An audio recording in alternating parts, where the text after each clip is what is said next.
How is everyone making out in this time of uncertainty? I'm sure you're all doing your best, whether or not at home with kids, a makeshift office, or even going into work if necessary. Keep it up. I'm Karen Wallace, formerly Karen Frackowiak, class of 2005. I'm now living in Nova Scotia, working as a naturopathic doctor. I wanted to share a couple tools with you that can make a huge difference in your well-being during this time of stress and unknowns.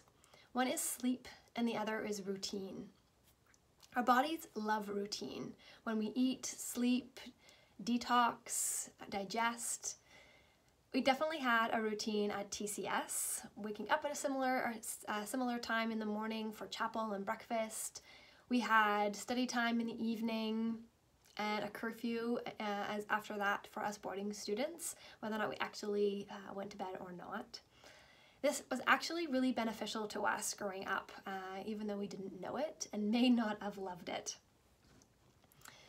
There is an important hormonal rhythm that we have called the circadian rhythm that relies on this routine. It helps to support energy in the morning and sleep in the evening. Cortisol, or stress hormone, increases in the morning, helping us get out of bed, and then decreases at night, stimulating a rise in melatonin, helping us sleep. So when our routine is off, say we're waking and going to bed at different times every day because everything's off right now or maybe off, it can affect our well-being. Perhaps as a teenager at TCS, you actually were able to get up with good energy in the morning because our circadian rhythm wasn't disrupted yet. We were also outside a lot with sports we played and enjoying that beautiful campus at TCS, so we're getting some really good vitamin D and fresh air that can actually support this rhythm. So let's lean into that rhythm and routine so our body actually works for us instead of against us at this time. This leads me to my second point or tool, which is sleep. We actually need 8 to 9 hours of sleep a night. Are you actually getting that, or did you get that at TCS? I think I did. This is a time when our adrenaline turns down or shuts off, we detox, we repair tissue, we actually support our immune system.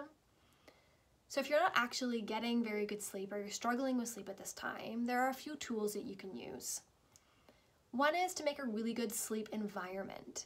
So a dark room, slightly cooler, can be really helpful for sleep, and no screens in the room. Power down, like I like to say, so avoiding screens, any screen, before you go to bed. Screens actually impede melatonin production, they block melatonin production, which again affects sleep. And also if you're staring at social media or the news, of course, right now, that spikes adrenaline, which we don't want and affects our sleep as well.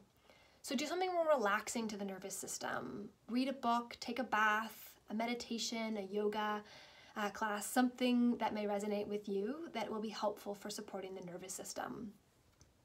There are some other really good herbs that I love for sleep. You may be familiar with chamomile and lavender, something that you can use in a tea or maybe an essential oil before you go to bed. Some of my other favorites are valerian, passion flower. These are nervine herbs which supports or calms the nervous system. Ashwagandha is another great one to have in the morning as it supports cortisol production and actually supports your immune system too. Magnesium, although not actually a herb, is really helpful as well in the evening to support and calm our nervous system. So as an example, for me, my routine may look like, or usually looks like, I wake up at a similar time in the morning, a pretty good time right now.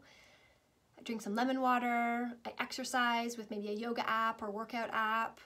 In Chinese medicine, exercise is actually really key in the morning. It's really good in the morning.